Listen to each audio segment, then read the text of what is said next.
So wind turbine model মানে বোঝা যাচ্ছে যে বায়ু শক্তির দ্বারা যান্ত্রিক শক্তি রূপান্তরিত হয়ে যান্ত্রিক শক্তি দ্বারা তড়িৎ শক্তি রূপান্তরিত হয়ে তড়িৎ উৎপন্ন করে। এর থেকে এটাই বোঝা যায় যে যখন আমাদের ইলেকট্রিসিটি চলে যাবে তখন এই বায়ু শক্তির দ্বারা আমাদের আমাদের সারা সোসাইটিতে এইরকম লাইট জ্বলবে এবং পাখাও চলবে।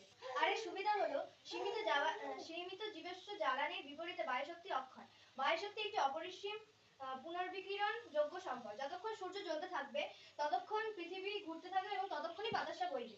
বায়ুকে বিদ্যুতে রূপান্তরিত করার জন্য প্রক্রিয়া কোনো প্রকারের বায়ু বা জল দূষণ তৈরি করবে না, এটিকে শক্তির অন্যতম পরিষ্কার উৎস করে তুলবে। এর থেকে এটাই বোঝা যায় যে আমাদের যখন ইলেকট্রিসিটি থাকবে না তখন আমরা কোনো জীবাশ্ম জ্বালানি ব্যয় না করেই এই বায়ুশক্তির দ্বারা তড়িৎ উৎপন্ন